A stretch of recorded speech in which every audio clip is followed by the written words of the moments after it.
Democratic उम्मीदवार कमला Harris ने सदारती election में शिकस्त तस्लीम कर ली। टेलीफोन करके ट्रंप को कामयाबी पर मुबारकबाद भी दी, जबकि सदर बाइडन ने डोनाल्ड ट्रंप को मुलाकात के लिए व्हाइट हाउस दावत दे दी है। व्हाइट हाउस के साबिका मकीन की दोबारा इक़्तिदार में वापसी। डोनाल्ड ट्रंप दूसरी बार अमेरिका के सदर मुंतखब। मुकाबिल डेमोक्रेटिक उम्मीदवार कमला हैरिस ने शिकस्त तस्लीम कर ली। टेलीफोन करके नौ मुंतखब रिपब्लिकन सदर को कामयाबी पर मुबारकबाद दी। नायब अमरीकी सदर ने शिकस्त के बाद खिताब में वाज़ेह कर दिया कि शिकस्त तस्लीम कर ली है, लेकिन हार नहीं मानेंगे। अमरीका के बेहतर मुस्तकबिल के लिए जद्दोजहद जारी रहेगी। कमला हैरिस ने इलेक्शन मुहिम में साथ देने वालों से ज़ाहिर तशक्कुर भी किया। वाज़ेह कर दिया कि इलेक्शन का नतीजा तवक्कुआत के बरक्स आया, मगर वो इक़्तिदार की पुरअमन मुंतकिली में शामिल रहेंगी।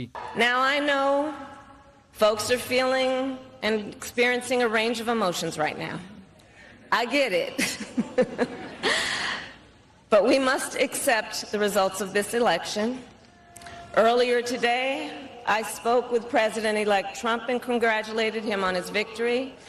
I also told him that we will help him and his team with their transition. अमरीकी सदर जो बाइडन ने भी नौमुंतखब अमरीकी सदर को इंतखाबात में कामयाबी पर मुबारकबाद दी। डोनाल्ड ट्रंप को व्हाइट हाउस में मुलाकात की दावत भी दे दी। व्हाइट हाउस से जारी बयान में कहा गया कि जो बाइडन ने इक़्तिदार की पुरअमन मुंतकिली को यकीनी बनाने का अज़्म किया है। गुफ्तगू में अमरीका को इकट्ठा करने के लिए काम करने की अहमियत पर जोर भी दिया। नौमुंतखब सदर के तर्जुमान स्टीवन चियोंग ने बयान में कहा कि सदर ट्रंप इस मुलाकात के मुंतज़िर हैं, जो जल्द ही होगी। 2020 में ट्रंप ने रिवायत से हटकर सदारती इंतखाबात में हारने के बाद बाइडन को ये दावत नहीं दी थी। दूसरी जानिब तारीखी कामयाबी पर डोनाल्ड ट्रंप और रिपब्लिकन सपोर्टर्स खुशी से झूम उठे। डोनाल्ड ट्रंप आइंदा साल 20 जनवरी को अमेरिका के 47वें सदर का हल्फ उठाएंगे।